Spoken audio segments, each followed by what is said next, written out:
Good afternoon, everyone. We're going to start in 30 seconds, so you can wrap up your conversations. We'll start in 30 seconds.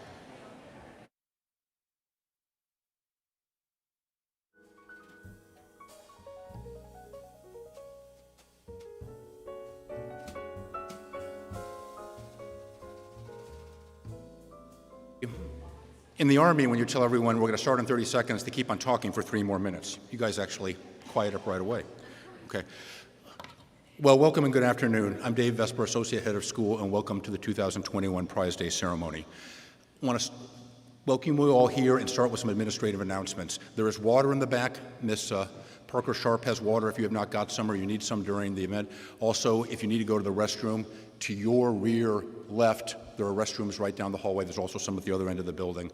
And if we have any kind of emergency you need to exit, to my right and left, your left and right, are exits that you can leave immediately out of the front or the back of the room. That being said, I'd like to start off by thanking Ms. Crockett-Laura and Ms. Thompson for helping organize all this. I want to thank Mr. Walls and Mr. Thompson for setting up all of this, along with Mike Hagan and David Schenk, who put up all this stuff. And then finally in the back, Daniel Knox and Hayden Suarez Davis for doing all the audio for today. So thank you.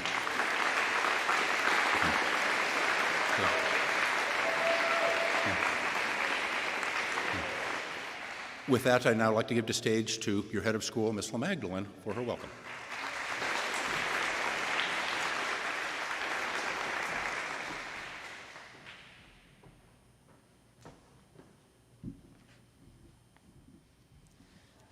Good afternoon. I want to start with just a brief moment of silence in honor of university alum Kyle Suiko, who was a member of the class of 2019, who passed away at the end of May. We wish his family comfort, and we wish him peace in this difficult time.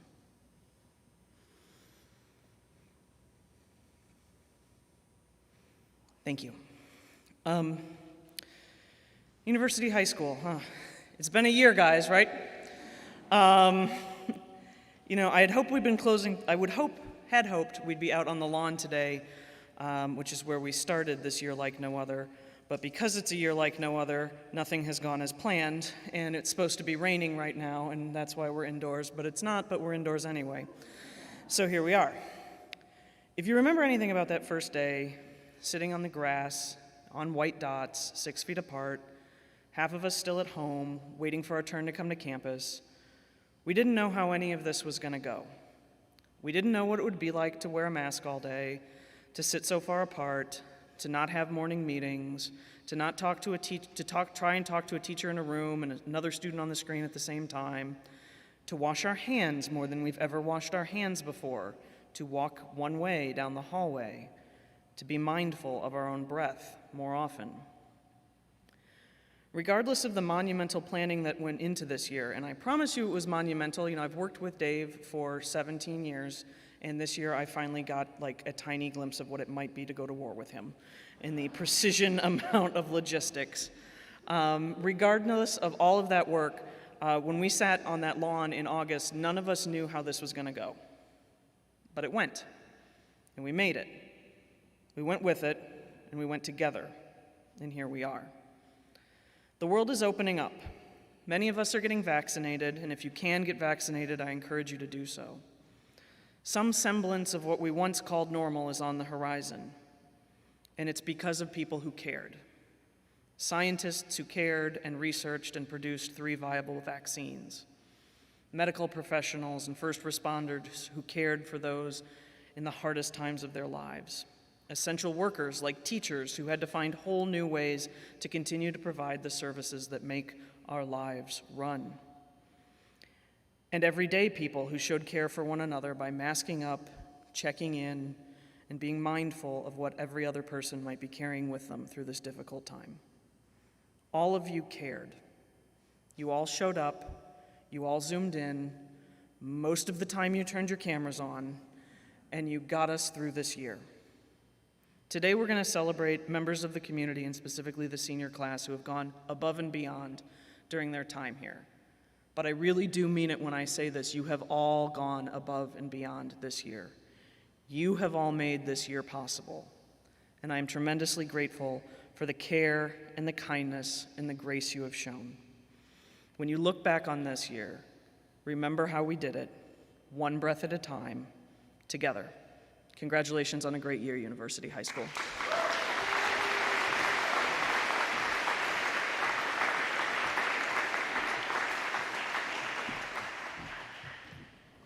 And now if I could have on the stage, please, Ms. McAllister and Ms. Akonde to present to us our National Merit Awardees.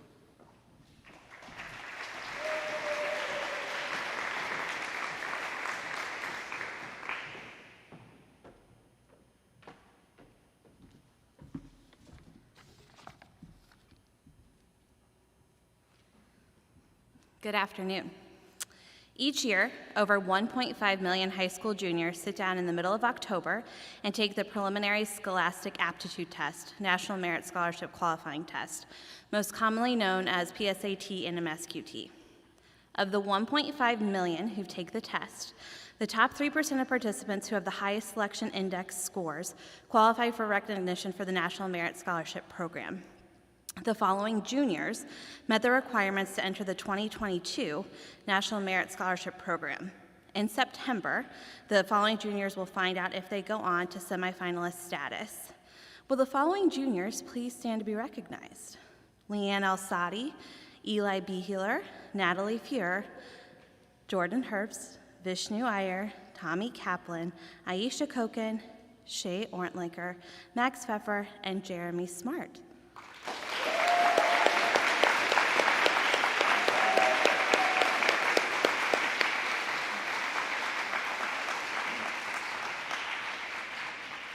Congratulations, juniors.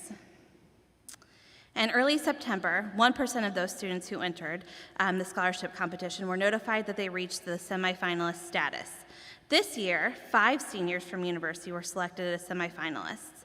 After applying for finalist status, Kane Ardafio, Sophia Huang, Gideon Mervis, Sarah Naidu, and Daniel Pavola went on to finalist status for the 2021 National Merit Scholarship Competition.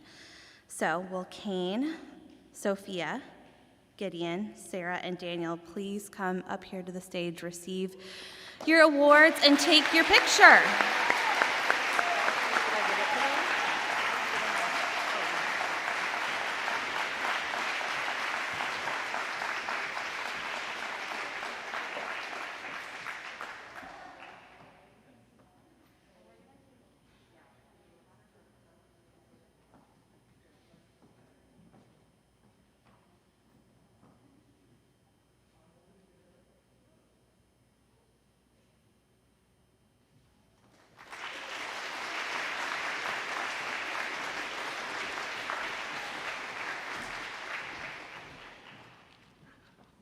And now if I could have Ms. Postuma and Mr. Keegan Priest, the 2020 Schmidt Award awardee, to present this year's Schmidt Award.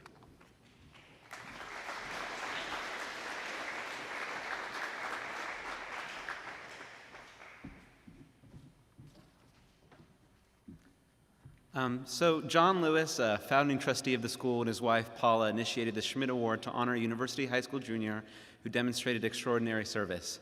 This Community Service Award was founded to honor Mrs. Lewis's father, who was a lifelong high school educator with a particular dedication to community service. The Schmidt Award winner receives a plaque and a check for $350.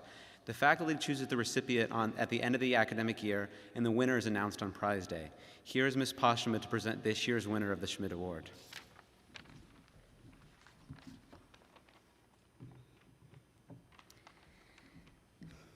I raise my voice, not so that I can shout, but so that those without a voice can be heard. I found this quote from activist Malala Yousafzai, which I feel embodies the heart of what the Schmidt Award aims to honor. This quote also describes the work and dedication put forth by this year's winner. This year's recipient has had a vision of their future from a young age. While those future plans continue to evolve, the core goals have remained unchanged. They want to combat the discrimination they see in the world around them. Although only a junior, this student has already made great strides toward this goal. They have worked on the Jewish Community Relations Council to educate and normalize Jewish culture and to prevent anti-Semitism through building relationships. They also serve as vice president on the Social Justice and Religious Cultural Reform Board for their congregation, where they founded a youth group dedicated to helping young people engage in social reform. In addition to the work they have done with the Jewish community, they have spent countless hours towards education and social reform around gender and sexuality. In 2020, they were accepted into a national high school program with the American Civil Liberties Union, where they learned skills to help empower their community and increase community involvement to advocate for those who are still fighting for equality. They have organized and led several service projects aimed at helping queer youth, including clothing drives, to benefit trans teens. They are currently interning with a local organization working with trans youth experiencing homelessness. In 2020, they were honored as the Indiana representative for Teen Vogue's 50 States of Pride. It is my honor to present the 2021 Schmidt Award to my mentee, Shay Ortlicker.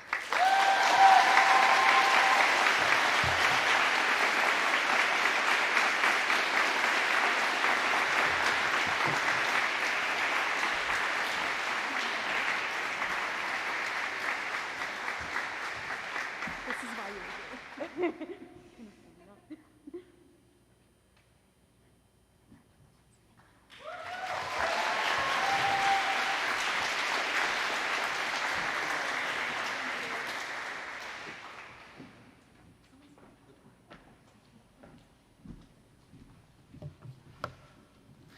I leave my phone up here to watch the time, but Ms. Postuma was being helpful and wondering who had lost it. It's here by design. I'm now going to present the Scott L. Ray Excellence in Science and Mathematics Scholarship. To present this, we have, in an audio recording, Ms. Patty Ray, alum parent, Abby Sasha, 2007 alum of University High School, and Jim Ray, 2010, who are presenting the award named for their father. With that, we will listen to their presentation.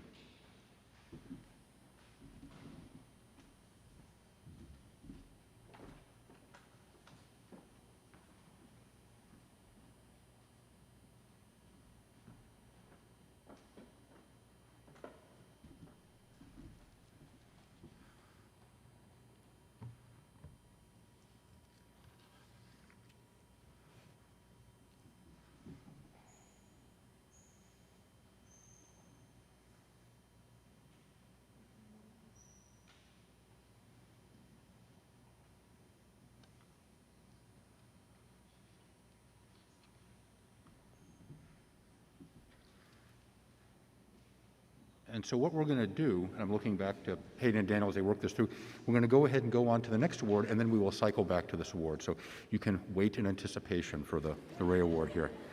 So now I'd like Jake Thurman to join me on the stage to present the Audrey Lupton Community Award.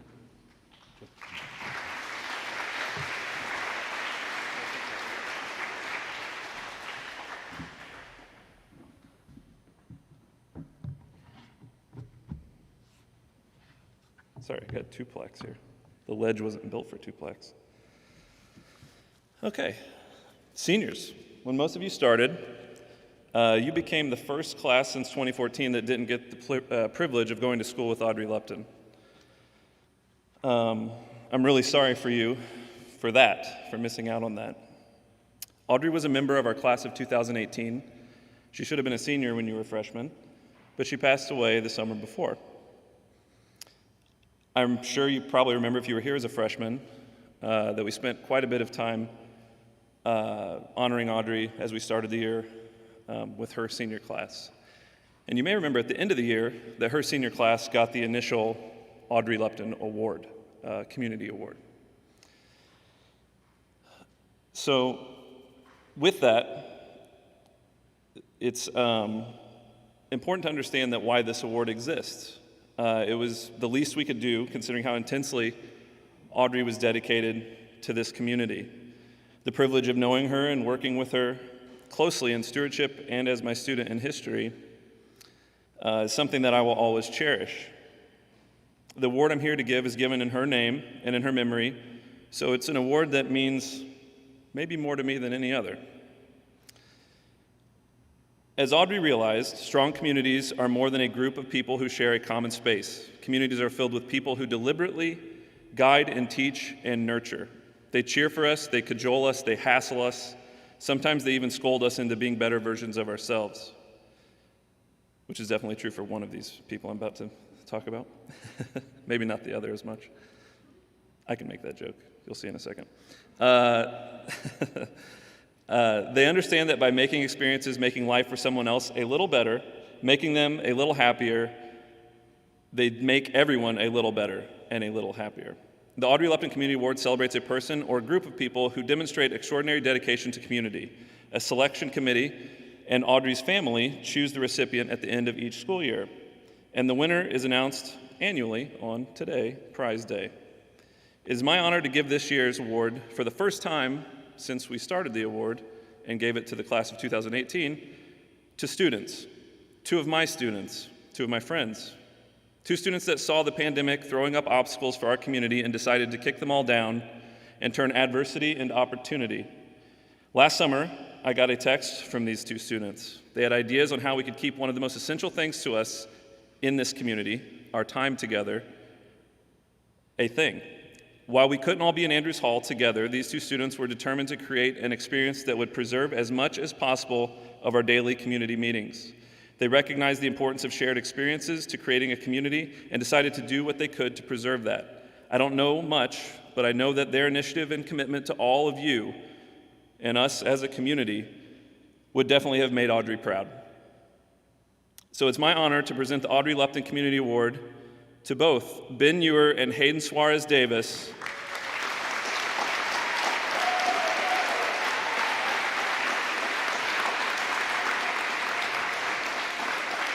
for their efforts in making morning meeting possible this year and giving us that space together.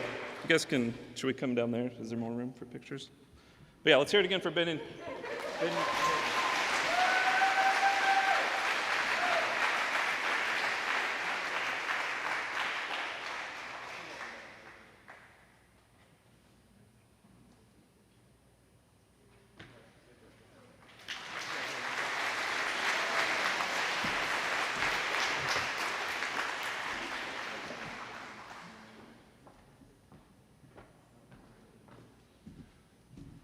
Thank you. And now I'd ask Mr. Conde to join me on the stage for the Athletic Career Achievement Awards.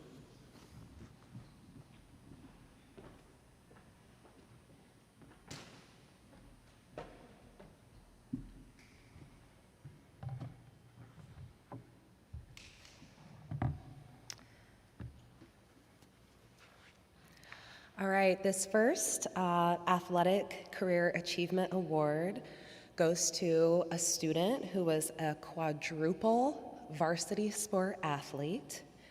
This student played soccer, both JV and varsity, as well as cross country for 2 years, and in those 2 years received all-conference team. This student athlete was a varsity swimmer and led her team to the first ever conference her sophomore and junior years. She holds 7 school records in the 200 medley relay, the 200 freestyle, the 100 backstroke, the 400 freestyle, 500 freestyle, and 100 freestyle relay. She was also an integral part in the mentoring of younger swimmers and in the hiring process of a new coach. In track, she holds 2 school records, one for the mile, running a 5-minute, 45-second, and 2 mile, running a 12-minute and 30-second. She will continue her athletic career at the collegiate level as a triathlete at Transylvania University in Lexington. Please help me congratulate Charlotte Kumler.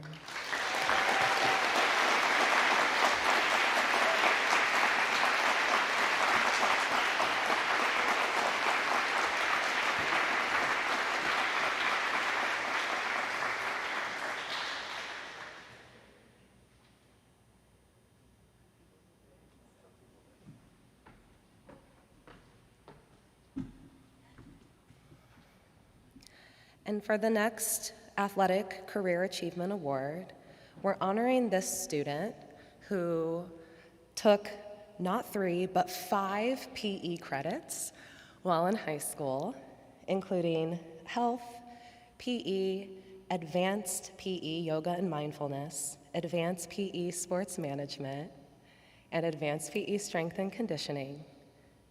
He's a varsity 3-sport athlete and was also the girls' basketball manager for 4 years, helping the girls win 3 sectional titles and 2 regional titles. He's on the, I'm sorry, every time. He's on the varsity track team, broke the school record for the 4x1, and also ran the 100 and 200, long jumped, 400, and the 100 medley. On the tennis team, he played all 4 years, mostly singles throughout his career, and played 2 varsity singles during his senior year. He helped lead the team to 2 consecutive Hot Dog Invitational championships during his junior and senior year. He's won the Mental Attitude Award and the Career Achievement Award while on the team. His coach said about him, "He has a strong work ethic and an athletic ability that is unparalleled by most of his peers, which led him to being such a formidable player on the courts." Please help me congratulate my mentee, Derek Brown.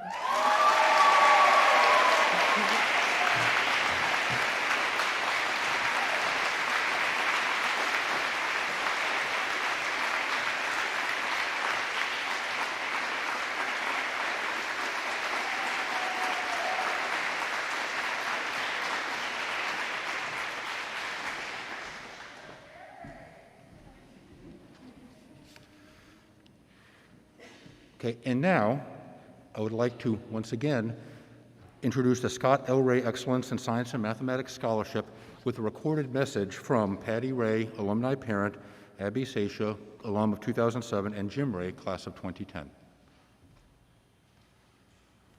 Hello, this is Jim Ray coming to you from California to present the Scott L. Ray Excellence in Science and Mathematics Scholarship. This scholarship was created to honor our dad's love for science and math and recognizes a student who excels in these subjects and who strives to share their knowledge of math and science with others, just as our dad did with us, his coworkers, and the UHS community. As the past year has demonstrated, science has never been more important. Clear communication of the meanings and applications of mathematical and scientific subjects has been critical to the public's understanding of the challenges that we are facing in our global community. This scholarship honors a student who desires to use their knowledge and understanding of science and math in a way that allows them to explain complicated subjects in a manner that is accessible to their peers. This year's recipient has an impressive resume of STEM achievement. What especially impressed us was his excitement and enthusiasm for the STEM disciplines and his desire to develop communication skills so that he could share that excitement with others. It is clear that his love for and understanding of science and math has had a positive impact on many other students. We are proud to present the Scott L. Ray Excellence in Science and Mathematics Scholarship to Kane Ardefeo. Congratulations, Kane. Very well deserved. Keep up the good work. Congratulations, Kane. We wish you all the best in your future endeavors. Greetings to University High School students and staff from Patty Ray in Michigan, and congratulations to all of you for having successfully navigated the challenges of this past year and a half. A very special congratulations goes out to Kane Ardefeo. Kane, we are so very pleased to be able to present to you the Scott L. Ray Excellence in Science and Math Scholarship, and we wish you the very best of success at Harvard.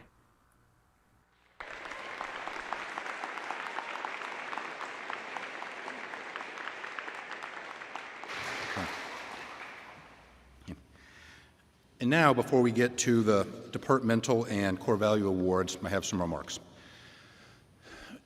Today is the J-Term Symposium Day, earlier this morning.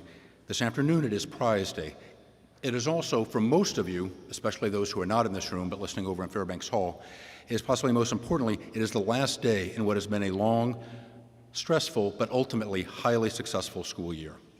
And while we'll finish this day honoring students for their achievements, I do want to focus now on transitions for a minute, because this is a day of transition for many people, and it is certainly a year of transition for the school. When I first started thinking about this speech, I envisioned this speech with a backdrop of Brood 10 cicadas. You need to remember we were going to be outdoors, and in the absence of a cold snap in April, they would actually be here now, right? Okay. If you think about the cicadas, They have lived the last 17 years moving about, eating, pooping, crawling around underground, living basically a life free of predators, a nice, fine life, right? That is fundamentally the same as what you seniors have been doing, right, the last 17 years, okay? And so the analogy, right, this analogy seemed very clear to me and would be the theme of the entire speech. There are problems with this, though. One, fundamentally, unlike Miss O'Magdalene, I am not a poet, and so I am not particularly eloquent at things like analogies. So that is a bad start. Also, as I noticed, the weather didn't work with us. It snowed in April, and the cicadas aren't here yet. And even if they were, we have to be indoors, and so you couldn't hear them. So yesterday, I set aside that part of the speech. Instead, what I'd like you to think about is actually something that Miss O'Magdalene started us on. Think about the start of this year. Okay? The weather was nice. We were outdoors, and we welcomed you, talking about key things in the school, the culture, how we were going to have the mechanics of handling COVID. Things Miss O'Magdalene brought up, how you walk down halls, the fact that we're going to wear masks. And I want you to think about what your perception was at that time. Because what I remember, amongst other things, is that when we finished our outdoor presentation, we said, now you have 10 minutes to get to class. We had built in 10 minutes, partially because we knew people at home over the year would need some opportunity to get away from Zoom. We also built in 10 minutes of passing period so that on every passing period, you could go outside and take off your mask and relax, because it is physically not possible to wear a mask for 5 or 6 hours at a time. Well, that ended up not being true, right? You can still go outside, but we have all got accustomed to wearing masks for hours and hours and hours. But the thing I noticed that day very much, I said, okay, you've got 10 minutes, go. I go into the building to help people, people are confused, what class am I in? I am reasonably sure, this is, I remember, 3 minutes later, right, with a full 5 minutes of passing period, you were all sitting in your classrooms. Done. You zipped right there. And in particular, I remember a bunch of freshmen zooming in and sitting down and just looking very nervous back and forth. It was a new school, but it was also, for most of you probably, the first time you had been in a building other than your house in months. You have to remember we were coming out of a lockdown, and while there was some relaxation, I know there were many of you who, again, had not been out into a building other than your house in months. That feels very different than where we are now. Right? And over the course of this year, we've seen a lot of things. Some of you have found learning on Zoom to be hard. Some of you have found it to be really, really good. There were some of you, had you had your druthers, as you told me, you would stay home every single day, right? Hard, good, bad, you all adapted to the circumstances that we had.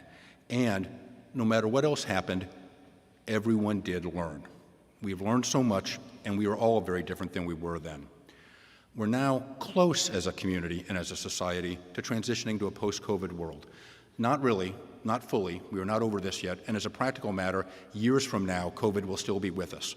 Right? We are an integrated world community. Diseases do not just go away. So this is something for the rest of the near part of our lives.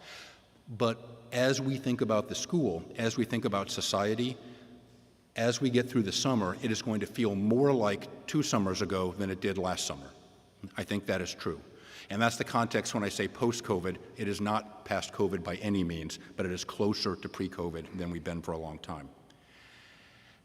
And I want you to think about this summer, right? Because this is a transition. And you may be tempted to think, I missed last summer. There's all these cool things I was going to do. So this summer, I'm going to do twice as many. I'm going to do everything. I'm going to do it intensely. Right? Michael's getting very excited there, just thinking about it. I can see him. Okay. But don't try to do that. Don't try to do everything. Do what interests you, but I would advise you make this as normal a summer as possible. Because a normal summer is something you've not had recently, and you need to learn to do that well. Right? Envisioning a very passionate, excitement-filled summer should not be an expectation or a plan. In a similar way, that is how I think about this ceremony, and I think about all of you in your transition to next year. When I finish speaking, eventually, right, we're going to finish off with the prizes for the year. And these are for people that have excelled in specific fields. But I bet if you ask them, they may say they're passionate about the field. They may not. What I'm sure they won't say is that several years ago, they sat around, they did a deliberate exercise, thought about what might I be passionate about, made a decision about what that was, and then pursued it.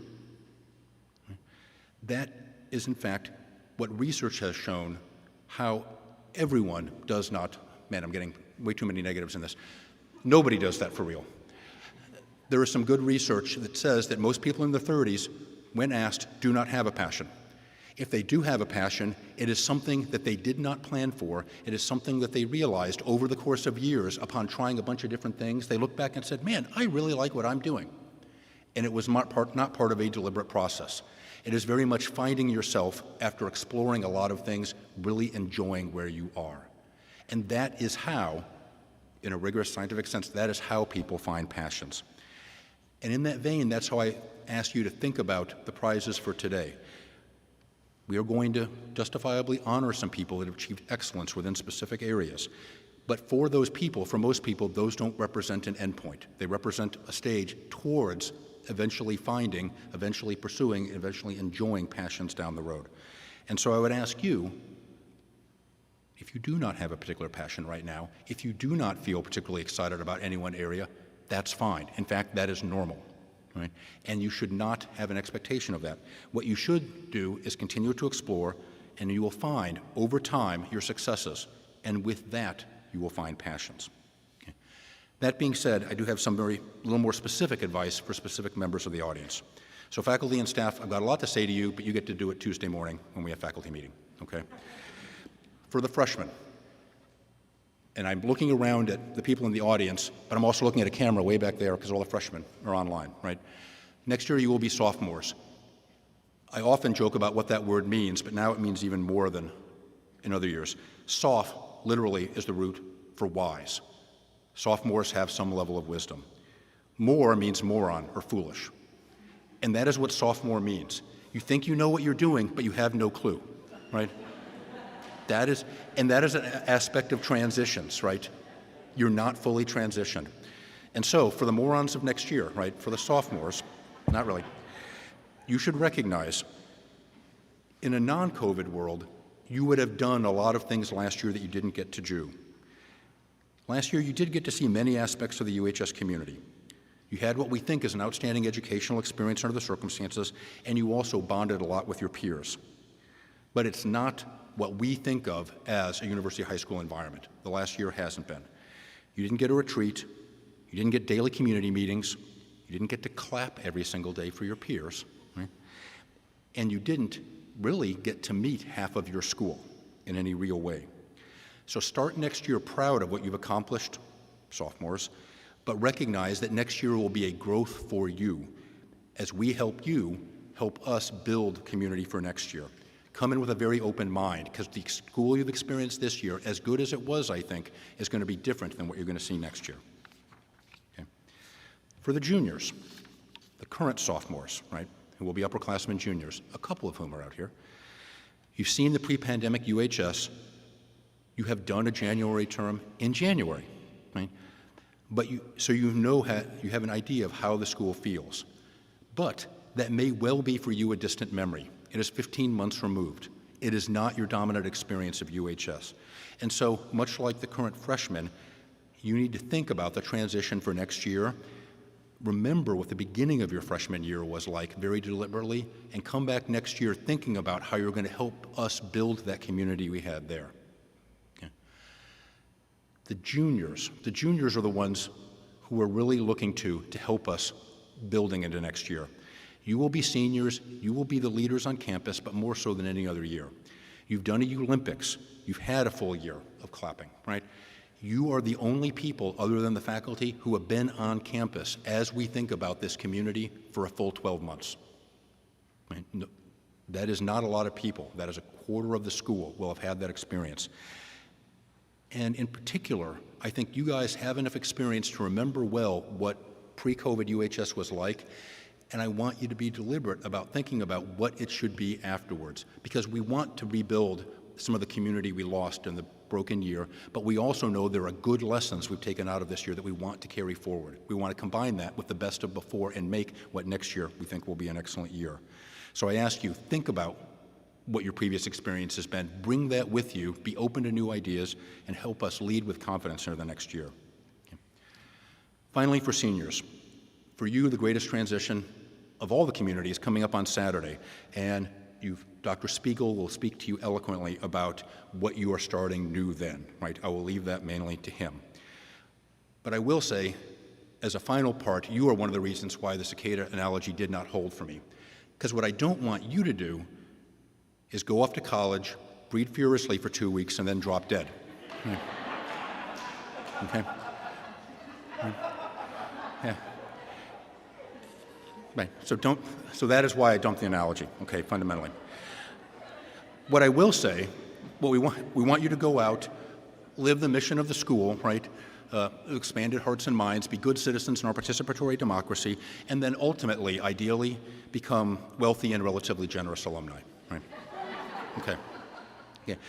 With that, I do want to congratulate everyone we are honoring today, those we already have and those we're going to go to honor now, but especially everyone in this audience. This has been a long year, seniors, with many challenges and many joys, but it was ultimately a very successful year. You are a big part of that. I am proud of the school, and I am proud of you for helping us make us so. Thank you.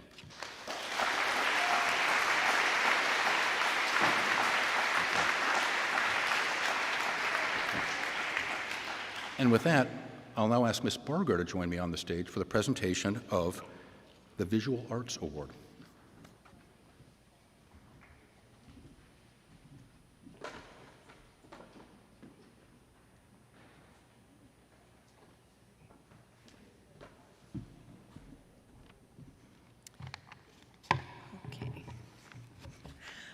When we sat down this year to discuss the art departmental awardee, there were two students who clearly stood out. After much discussion, we felt that both students deserved recognition for all that they have accomplished in the arts at UHS. These two students have taken almost an identical amount of art courses over the last 4 years.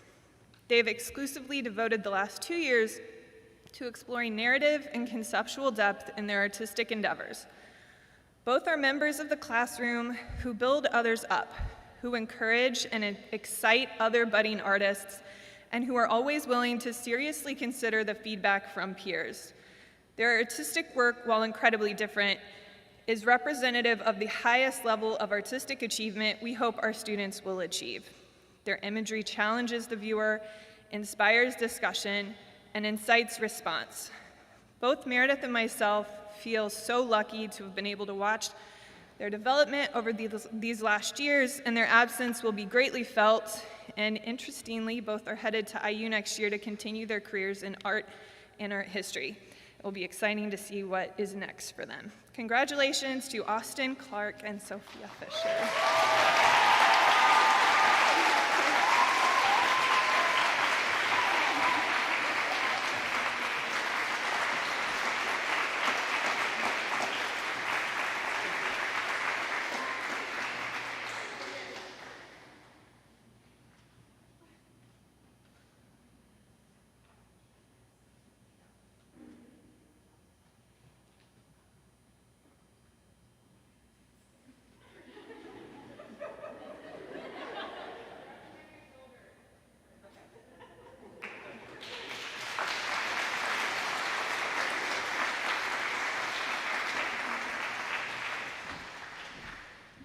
And now a brief administrative note. Due to some scheduling issues, would the boys golf team please depart? You guys have a match, and now is the point where you need to head out, I think.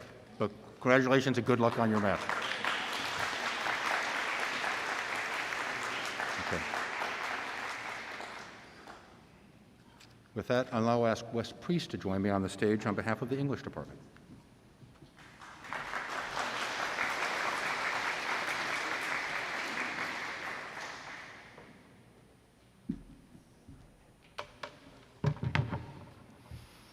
I'm still a little flustered from Dave's speech.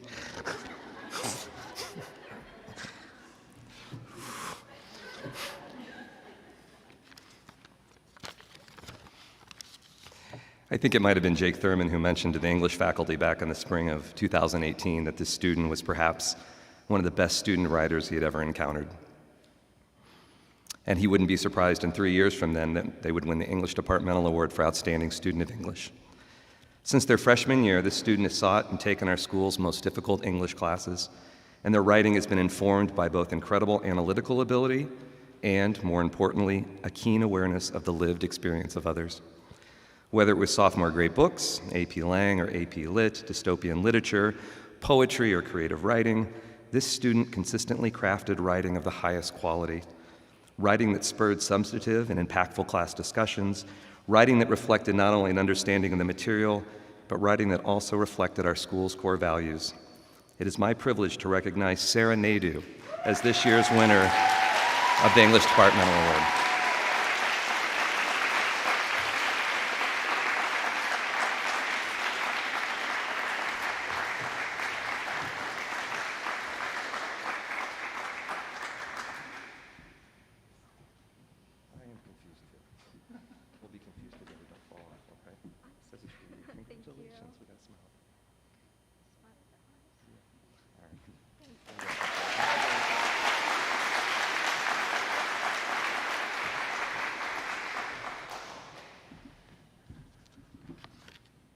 Now, if I could be joined by Mr. Fitzgibbon for presentation of the Charles E. and Rosemary Lantham Excellence in History Award.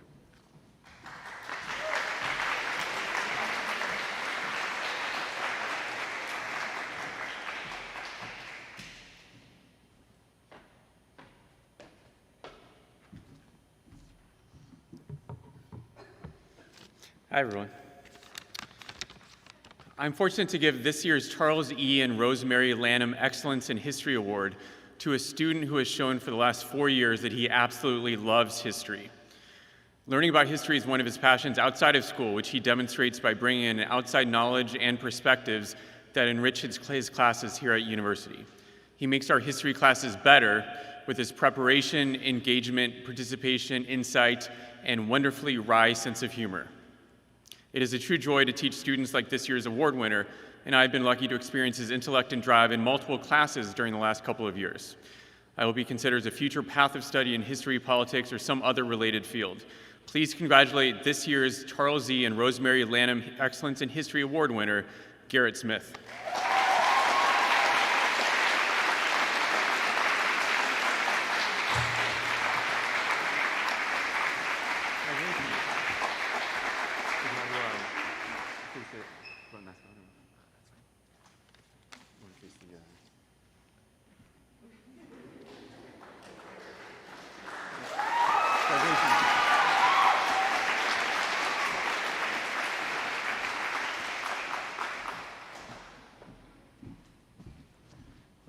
If I could please be joined on the stage by Ms. Munoz Paredo, who will present on behalf of the World Languages Department.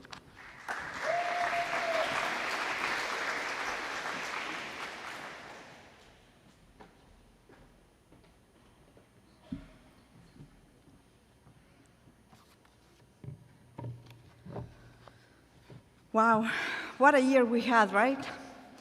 I'm going to repeat myself, but it's not for lack of imagination, but it's because truly you are an awesome class and you have overcome lots of challenges. This year, the World Language Department had a challenging time selecting a winner for the sole reason that there were several students that really went above and beyond the call of duty, especially with the complications of COVID. This year's awardee is a student enrolled in the AP Spanish Literature and Culture. She won this award for her commitment to learning Spanish, not just as a spoken language, but as an expression of culture. She also demonstrated a true desire to learn by taking part in the many opportunities that UHS offered her. She participated in J-terms that facilitated her growth in language learning, like steak and salsa, and as a teaching assistant to a former Spanish teacher. Also, I often see this young lady interact in Spanish with our own custodian, Alejandra, in the school hallways. She was accepted into the IU Honors Program. Unfortunately, this was canceled twice because of the pandemic. She hosted a Guatemalan student and is planning to continue learning Spanish in college. She selected the University of Miami in Florida, an institution that would naturally immerse her in a Spanish-influenced culture. It is an honor to present Molly Bickle.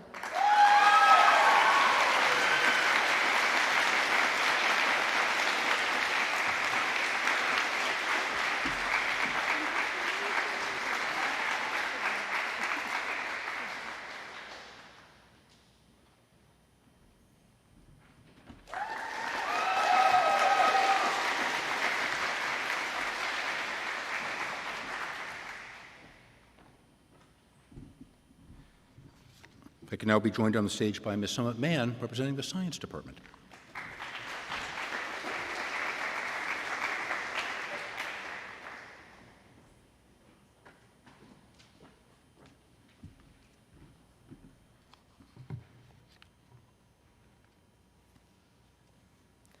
Good afternoon. Today I have the honor of presenting the Science Department Award. This award goes to a student who has demonstrated exemplary work in the sciences over the course of their career at University High School. 4 years. It's a lot of time and yet only a small snapshot of a student's life and educational journey. I can still see the student sitting eagerly in my freshman biology class.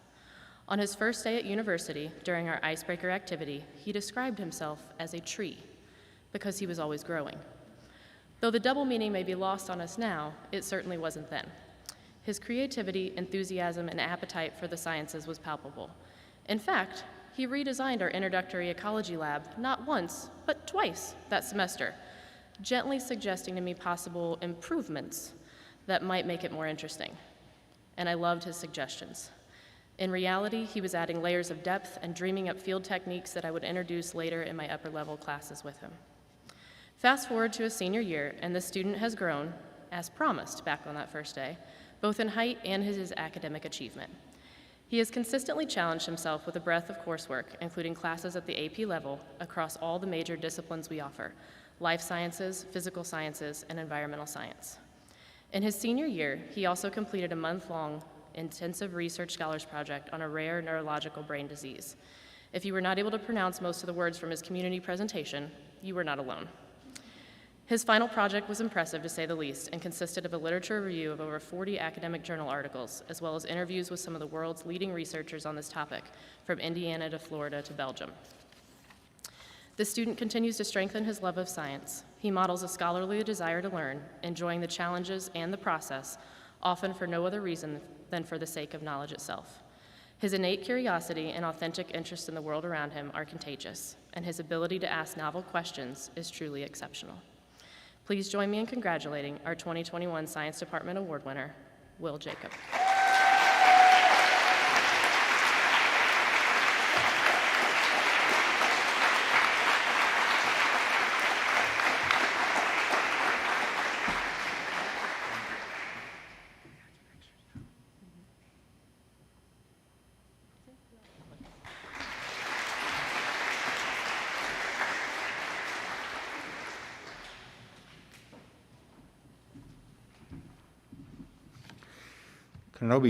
Could I now please be joined on the stage by Ms. Armato, representing the Mathematics Department.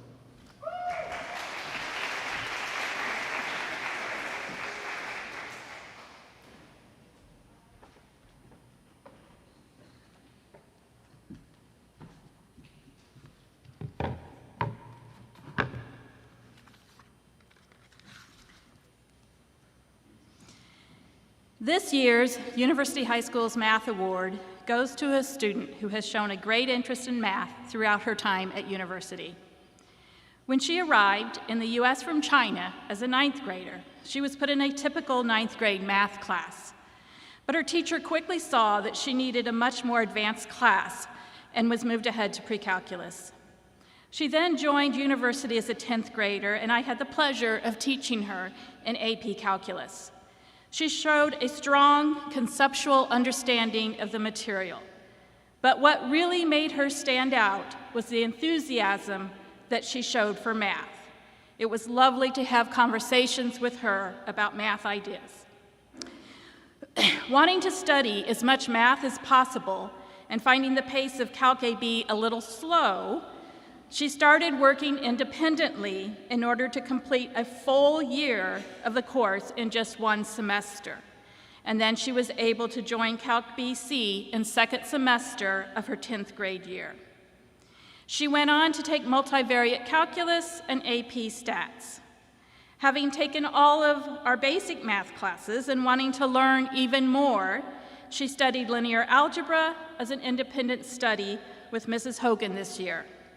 She also completed a research scholar project where she used math to study COVID. She has always eagerly participated in math competitions. She has borrowed many math competition books from me and would complete entire books of old problems. I've never had anybody do that. The other day, I commented that since she had taken her last AP, she was out of things to study for. Her response, "There's always something to study. I am reviewing pre-calc and calc, so I'll be well prepared for college." I know that she will excel in math in college, just as she has here. I would like to present this year's University High School Senior Math Award to Jolyn Chu.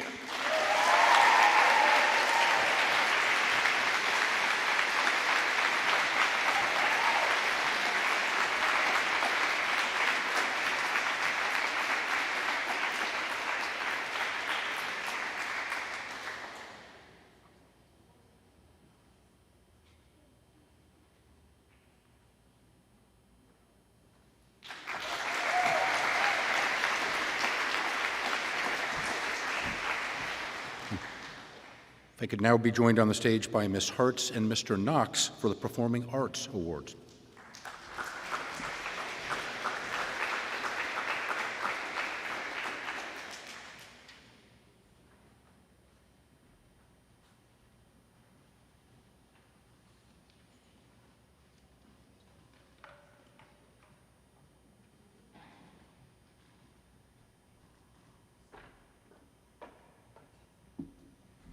Can you see me?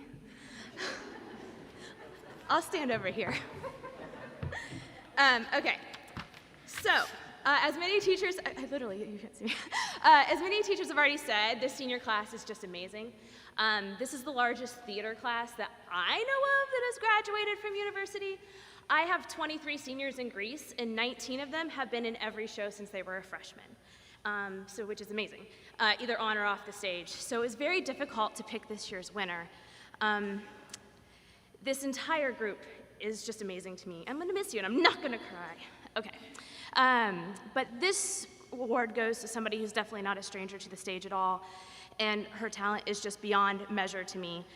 I'm always impressed by this person because they always remember to bring a pencil, which if you ever work with me, you know how much I change my mind. They're always the first off book, if you don't speak theater, that means you have your lines memorized. They are constantly setting an example of how one should act on and off the stage. They did so many things beyond just acting, like helping write bios. They are one of the best improvers I've ever worked with. They helped with video editing, and even in the senior showcase, were the only performer that helped set up for it for that night. And I just really can't say enough things about the funny, creative, trustworthy, beyond talented Elsie McNulty.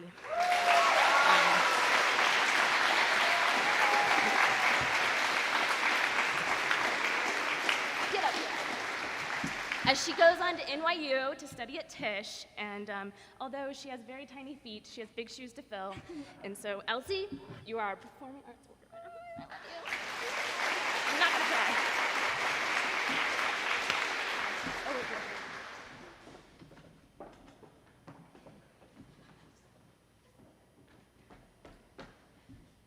Just like, hello. Just like Callie said, and I think Senora said, that there are so many talented seniors in this group. And you guys are leaving such a big hole in our school. And I think that was talked about earlier too. I mean, like, we're restarting. We're losing so many great, not losing, we're graduating so many great leaders, and they're gonna go into big things. So when people say in the pocket, they're typically referring to a group of musicians or a musician who play so well together and have such perfect timing that there's no other way to describe just how good the music is. I believe that this student was born in the pocket. This student attended every basketball game as a member of the pep band, even though I'm pretty sure they know nothing about basketball, or at least have very little interest in basketball. At one concert, many students referred to the performance as this student's power hour. They constantly sought opportunities to play music and improve their abilities, taking secondary and tertiary and just any instrument that they could play. The student leads by consistent presence. They show up. They don't need praise, but they totally deserve it. They're there because they love it and want to get better, pursuing their absolute best. They see their role in the ensembles as supportive, And it's really rare to find somebody this good that is this selfless in their playing and just ultimately serves the music. This year's Music Department Award goes to Joseph Alsadi.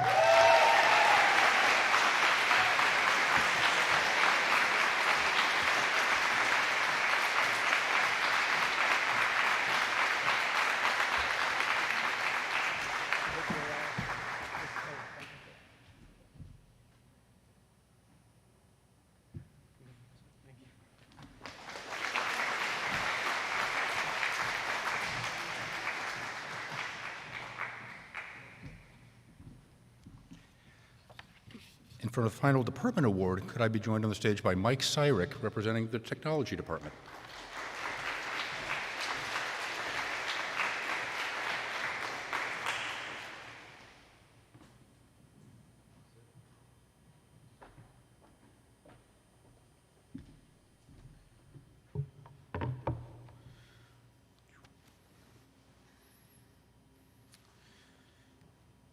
I won't even try this without. Hey, words. All right. This year's Technology Award goes to a student who, although has taken classes like Intro to Computer Science or IT Concepts, AP Computer Science, their impact has really been felt more outside the classroom. I would think that most, if not all of you, have benefited from the work of this student, and certainly everybody who's watching from the other building has benefited from this student. Whether it's initially setting up the computer of a new student or making sure that there's always a loaner available for all of you responsible students who forget theirs. This student's helped with technology before school, after school, over the summer for the last 3 years. And just please help me in congratulating Gordon Bradley.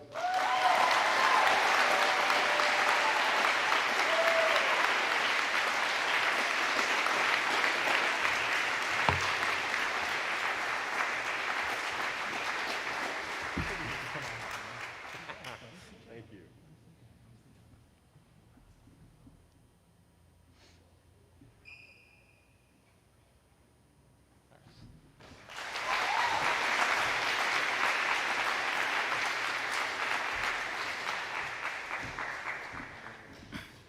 And now for the presentation of the University High School Core Value Awards with Ms. LaMagdalene. Please come to the stage.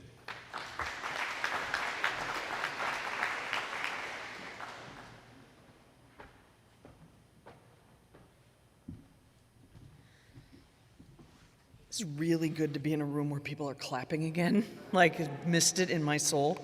Woo! And I really hope you're all clapping in your individual rooms in Fairbanks Hall right now, because that's what I envision in my head is happening. When they sought to start a high school where students were taken seriously and placed at the center of their educational experience, university's founding trustees came up with a series of enduring values they hoped that each community member would live out. Each year, University High School honors the vision of our founders by presenting Core Values Awards. These awards are given to 6 senior students chosen by the faculty and staff for their commitment to and embodiment of all 6 of university's core values: diversity, excellence, creativity, stewardship, personal responsibility, and mutual respect, support, and trust. I will call each recipient and their mentor to the stage, and the mentor will formally present the award.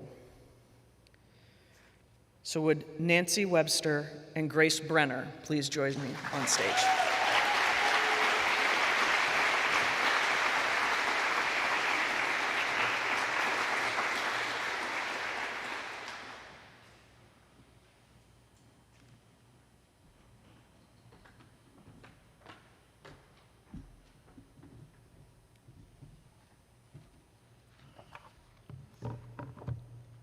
It was the spring of 2017, and Grace Brenner was an 8th grader at the Oaks Academy trying to decide where she would go to high school.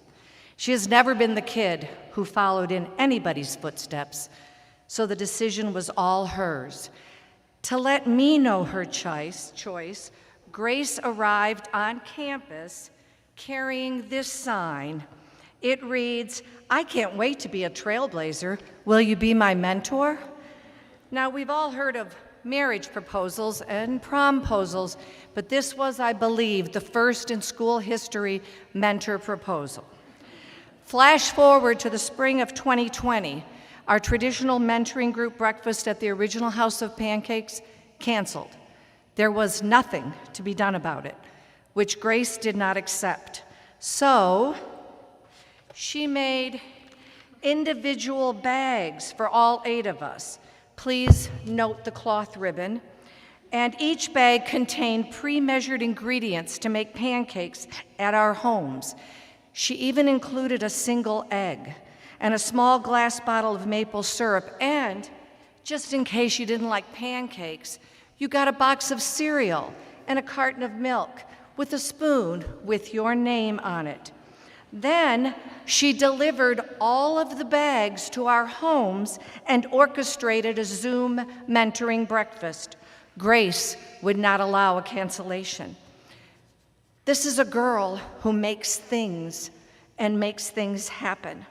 When it comes to philanthropic endeavors, Grace Brenner brings an unheralded dedication and attention to detail that is rarely seen in high school kids.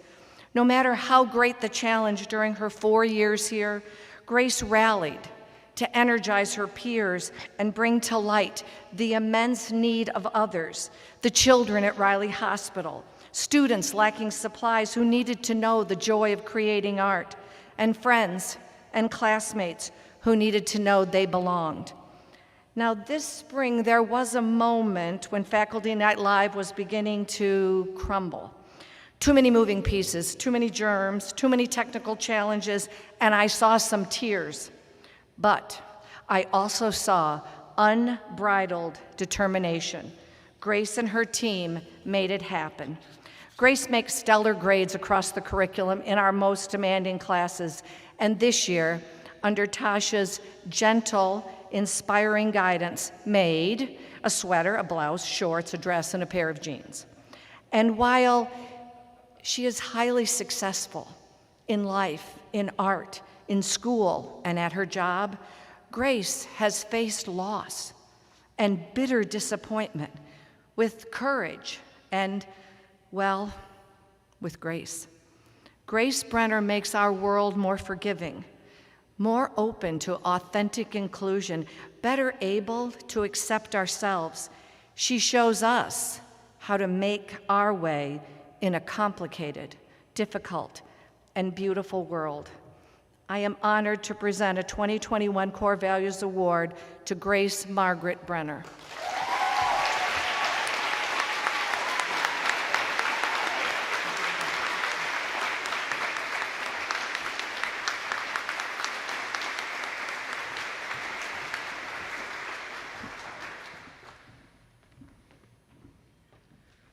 Will Adea Conde and Derek Brown please join me on stage?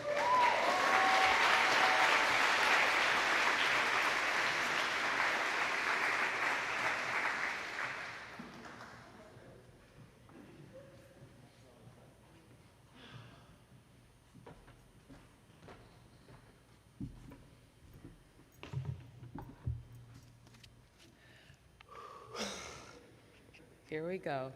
I'm a crier, y'all, so. All right, Derek Brown is an exceptional young person who has embodied the core values at University High School. In my 11 years of working in education, Derek stands out as one of the most responsible and kind students I've ever worked with. He's the type of person who puts his all into everything he is a part of. Even if he's not the best in the class or on the court, he certainly works the hardest and is always a team player. I first met Derek as a freshman when he was the manager for the girls' basketball team. Being a former college athlete, I know how much work goes into being a great manager. And Derek took his role very seriously and has been an integral part of the success that the women's basketball team has experienced over the last 4 years. One of the things I love most about Derek is his huge smile.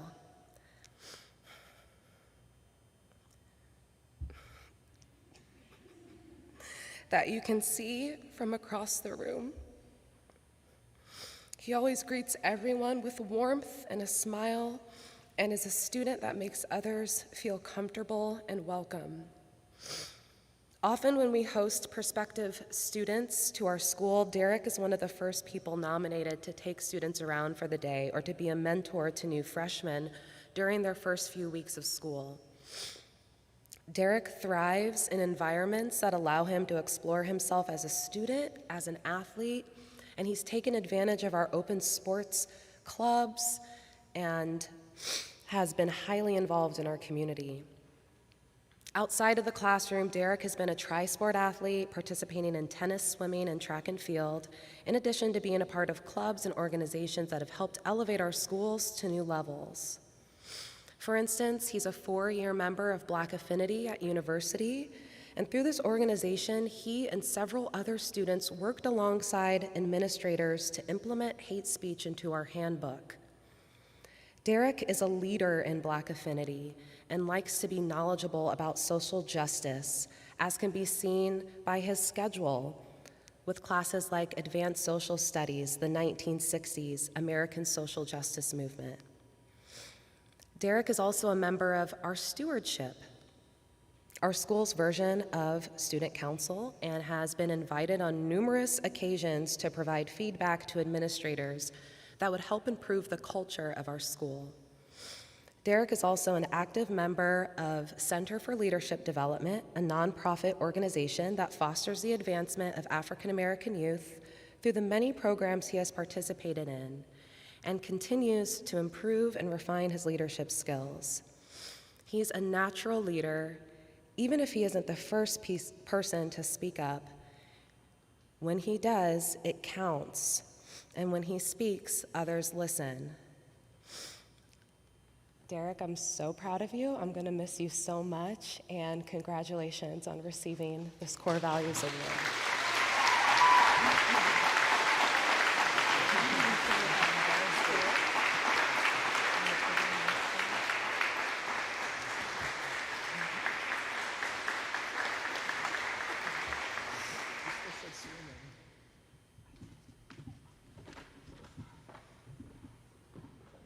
Will Maddie McAllister and Carrie Hoggs please join me at the stage?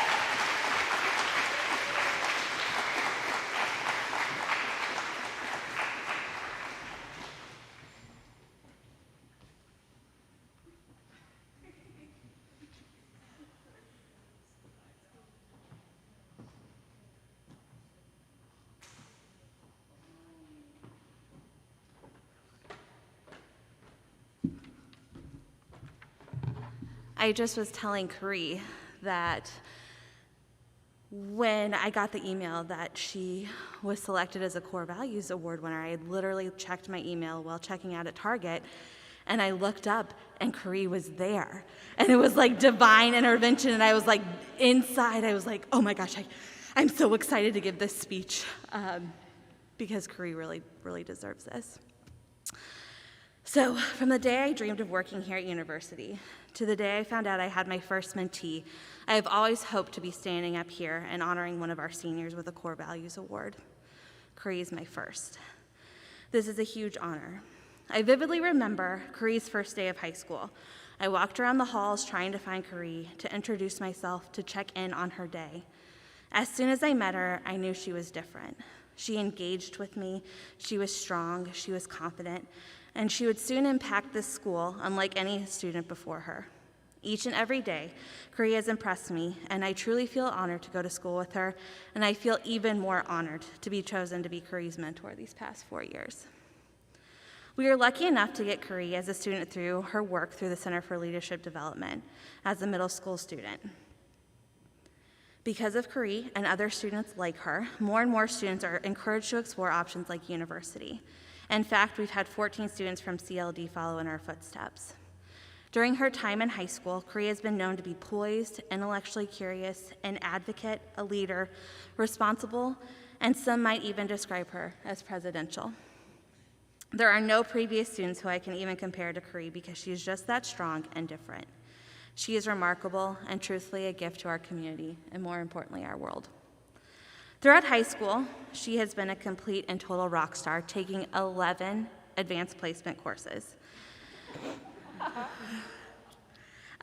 Even with these AP classes, when Carrie sets her mind to something, she does whatever she can to conquer that goal. She's had many career interests, but most recently a civil rights lawyer, so she can defend the people in her community that often do not have adequate representation. Knowing Carrie, it would not be surprising to see her doing something in politics so she can be a voice for the voiceless. Carrie is not your typical teenager. She doesn't engage in anything that would be a distraction. She puts school at the forefront and is extremely serious about her grades and setting herself up for success, which is why she will be a total rock star at the University of Southern California. Carrie is often the first person the school considers for speaking engagements, open houses, and she's an active member and unanimous leader of our Black Affinity Club that meets each week. Through Affinity, she was very instrumental in working to make sure hate speech was included in our handbook, like with Derek. Here at University, Carrie is also a member of our DECA Club and continues to win awards through that. She's been a member of our Spanish National Honor Society, and outside of school, Carrie is even busier. She was elected unanimously as chapter president for the Alpha Sigma Rho group, an affiliate of Sigma Gamma Rho sorority. Through this group, Carrie continues to develop leadership skills through community service and the bonds she has built through the sisterhood. Truthfully, words cannot do Carrie justice. Get to know her, and she will truly amaze you. Carrie Hoggs has been a wonderful student and member of our community, and she will be greatly missed by her teachers, peers, and friends, and especially me. It's an honor and privilege to give Carrie Hoggs a 2021 Core Values Award.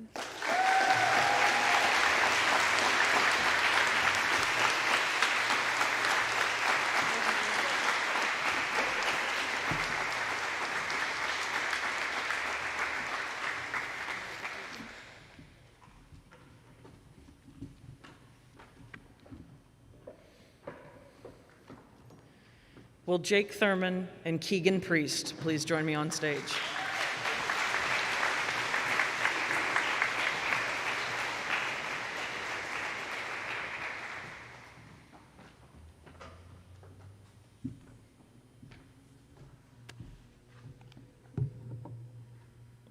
I just am still impressed that Dave worked poop into a Prize Day speech. That's all I've been really able to think about, sorry. Okay, so unlike Maddie, I've been lucky enough to give out several of these, and having seen Maddie mentor and knowing how I mentor, I can tell you, it has nothing to do with me. Keegan is an example of that. He came here ready to win this award on day one because he approached this school the way he approaches everything, which is with all of himself. And it's been an honor to get to be his mentor for these last few years after his first mentor stupidly chose Harvard over staying here and getting to be Keegan's mentor. So the very best part of working with Keegan is to observe Keegan and to be mentored by Keegan. His tireless efforts turned the youth center into a haunted house, seminar days into alien abductions, and like I mentioned with Ben and Hayden, he helped turn a pandemic into an opportunity for connection. With Keegan, no option was ever off the table. This includes some pretty good ideas, like the aforementioned haunted house, complete with Dr. Hogan-run electric chair and smoke machines and me in a pig butcher's outfit and terror all around. But it also includes some stinkers as well. There was the idea of having, I think it went from winter formal, Uchella, prom, any event that anyone would let him have in hamster bubbles during the pandemic, where we all gathered around and got to bump into each other in those strange, giant, inflatable, clear plastic balls. Unfortunately, that didn't happen. Another hit that he and Grace came up with in stewardship was to try to do winter formal on a homemade ice skating rink in front of Fairbanks Hall, which we actually researched for quite some time before deciding that it probably wasn't the best idea. But it's with that creativity and with those misses that came a ton of hits. And it's with that creativity and that passion and that lack of fear to explore every possible option that saw Keegan be extremely successful in every class he took, saw him be extremely successful as an artist and a musician saw him be extremely successful in pursuing his passion for film. In many ways, that's kind of a film analogy is kind of what I appreciate greatly about Keegan. One of the classes he and I developed together was an independent study on the French New Wave. And I could stand up here and talk about this for longer than Keegan did in his Research Scholars presentation, but I'll spare you. But all you really need to know is that the French New Wave was a film movement comprised of film critics who then decided to go on and make films themselves. They thought more brilliantly than anybody before or since has thought about film, in my opinion, and they made some of the best films that anyone has ever made. And it was that lack of fear to go from one of those things to the other thing that I think is truly what sets Keegan apart. To be able to think critically, to think analytically, to be vocal with one's opinions in ways that are informed and important, but then also to not be afraid to put oneself out there in those same ways, to be criticized, to be critiqued in that way, to be analyzed, and to come out even better for it. And it's really that mixture that created the greatest film movement in the history of film movements, and in many ways created one of the, if not the best, I hope I know my other mentees are in here, I'm just kidding, mentees I've ever been lucky enough to have. And it's been an honor to work with Keegan in stewardship. It's going to be hard to think of what stewardship will be like without Keegan and Grace in particular and other members of the stewardship community that have basically helped to run everything we've done over the last few years. And honestly, whatever Keegan touches will always be done with this heart and soul. His time here was marked by, if nothing else, this present positive energy and his smile and his enormous creativity and passion for his people. And I can say that I'm really happy to have been included in his people, and I hope to stay in his people for a long time to come. So please join me in congratulating this amazing student, passionate writer, musician, filmmaker, Eagle Scout, Schmidt Award winner, Wells Scholarship recipient, and now Core Value Award winner, Keegan Priest.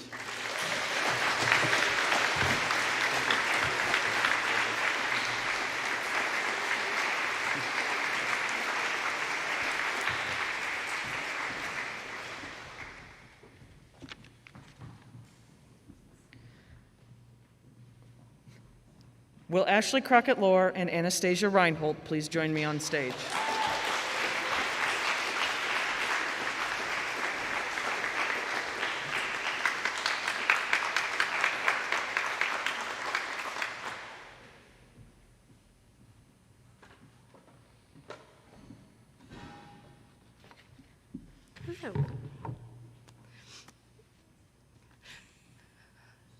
Well, I would love to claim that even an ounce of Anastasia's brilliance comes from a 4-year mentoring relationship with me. To do so would be unfairly discounting the mentor that knew her best in her first years at university, Jill Warner. When I learned that Anastasia had been chosen by the faculty to receive a Core Values Award, I reached out to Jill to help me craft this speech. Some ideas and some words I borrow from her. When Anastasia, and I call her Stasia, but this is a formal occasion, so I'm going to call her Anastasia, transferred to university halfway through her freshman year, she made her decision knowingly. With an older brother already here, she knew the rigor, she knew the size, she knew the opportunities, and she knew the community. Still, early on in her time, she took a look around at where we were, took stock of where she was, and asked the hard question, can I get there too? The answer was, of course, yes, but she'd have to do the work. Fortunately, Anastasia has never been one to shy away from work. She keeps a schedule of school, jobs, and extracurriculars that would make even the most caffeinated among us call it in for the day. She dove in. She approached her coursework with a level of dogged diligence that ensured excellence followed. She embraced every opportunity for reassessments and extra credit, not because she was fixated on points or padding her grade, but because she wanted to give her all to the process of learning. She saw challenge as opportunity, not as barrier. When she encountered a course or a teaching style that didn't jive with her right away, she never placed blame on the teacher or diminished the course. Instead, she asked herself how she could change her approach to be more successful. She became adaptable. But the classroom isn't the only place where Anastasia dove in. Quite literally, she joined the swim team. And golf and volleyball and softball too, I think. She joined the theater department as a costume designer because she has an eye and a passion for fashion. She let you learn on donuts because she has a stomach and a passion for donuts. She signed up to be a freshman retreat facilitator because she wanted to give incoming students a positive first experience at university. Something she lacked because of something she missed out on, her own class's retreat as a transfer student. She joined the morning meeting hosting crew this year because while technology isn't her passion, she has a gregariousness and a warmth that we sorely needed as part of our days this year. In so unselfishly giving of herself and her gifts to university, Anastasia has gotten almost as much as she's given. She might argue more. She's taken these relationships seriously, and in doing so, I think they have shaped her into the capable, confident, considerate human that she is. She's studied math and science and all the art she could possibly take, but she also learned about people, about the world, about her place in it, and her responsibility to do good in it. Many of us today might think about Anastasia and forget that her university journey has been a little bit shorter than 4 years. Has she, in fact, caught up? I'd say she has. And I'd even argue that she's at the front of the pack. For her kindness, for her hard work, for her openness to growth, her optimism, and her essential goodness, it is my honor to present Anastasia Reinhold with the University High School Core Values.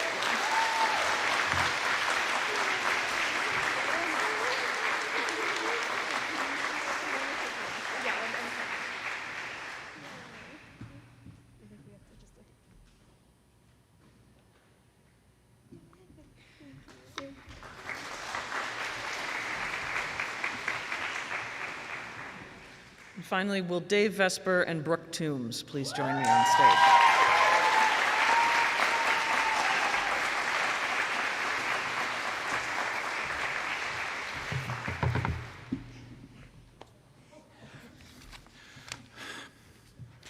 When most people think of Brooke and you want to describe her, nice is probably a word that comes to mind. Nice is not a core value. It's very good, not a core value, right? What are some core values? Creativity. You may not know it, but as you were transitioning back to school in the middle of a pandemic, the infographics you were looking at explaining how the school is going to function, many of those were made by Brooke. She reached out to me, she had some time, she wanted to help, and asked what could she do, and used her creative efforts, her design, to make those things for us. Diversity and stewardship are core values. She ran a Canoeing for Kids program, actually originally founded by her brother, sitting right there. Yes. A Charles and E. Latham Award winner of the past, by the way. Anyway, to raise money for orphans. On a January term trip that you took to New York City, you made care packages for homeless people that you shipped and brought with you and then handed out to people you found on the streets, right? Because you wanted to help them. Commitment to excellence, personal responsibility are core values. You are highly intelligent, but you're also highly, highly diligent, right? Brooke is somebody who, when writing a paper, will write a sentence, she told me this, right? And then will pick key words, and every single one of them pull out the thesaurus. What's another word I might use? What another word is another word I might use? Not to get a higher score necessarily, but because it will be a better paper, because that's what you wanted. She is somebody who got a nasty email one time, nastygram, not really nasty, from Mr. Bradley saying she'd missed a homework assignment. She had emailed it so early that he had actually filed it and then forgotten it was filed because she turned it in so many weeks early, right? She had not missed it. This is how diligent she is, right? And you are also a valued friend. You value your friends. And under mutual respect and support and trust, we will call that nice also, right? Right. I am very happy, very honored to have been your mentor for 4 years and to have known you. And on behalf of the faculty, I am very honored to present to you Brooke Lindley Toombs Core Value Award.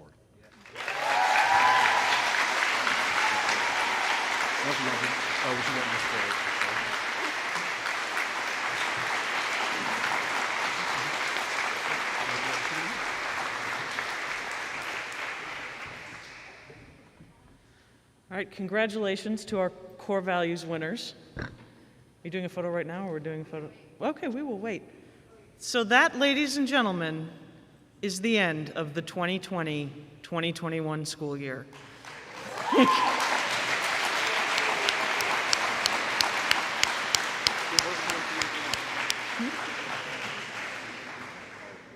Yes, I'm supposed to remind the senior class before you all pick up your stuff that there's graduation rehearsal tomorrow at 3 o'clock right out front of Fairbanks Hall. It is mandatory. We need you there. Everyone else, get your summer reading book. It's very short. It's the shortest we've ever read, and it's highly regarded by the guy who wrote the sheep book. So there you have that. And I'll see you all next year.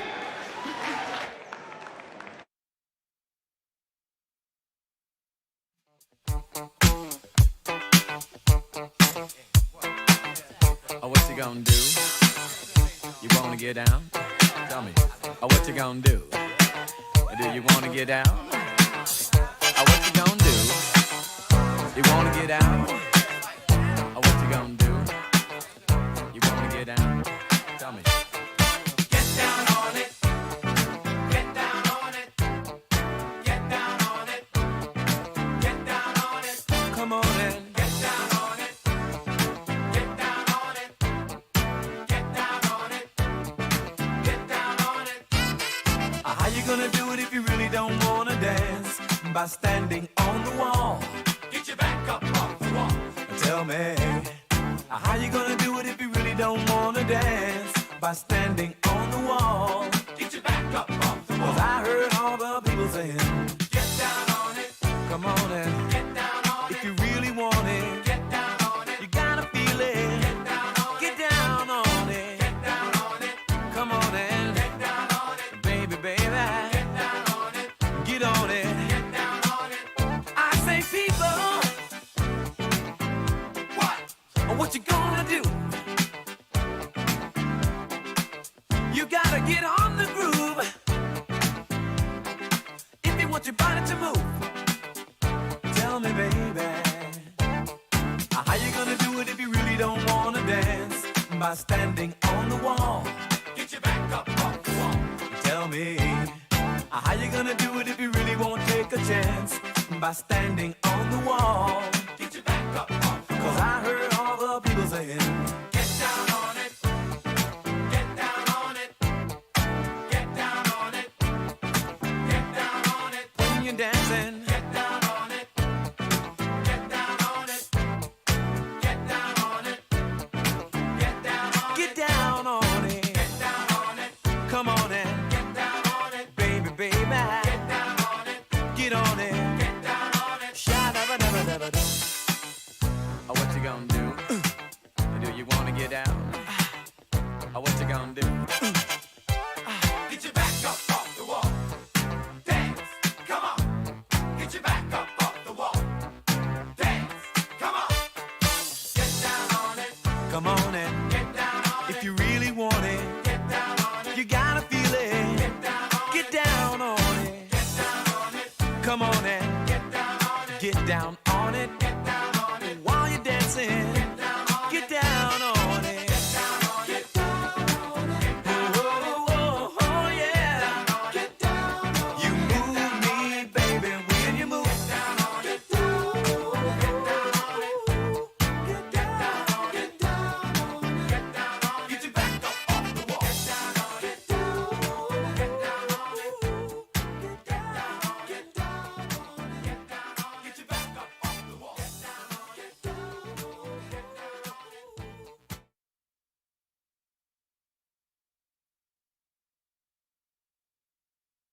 One, two, get down.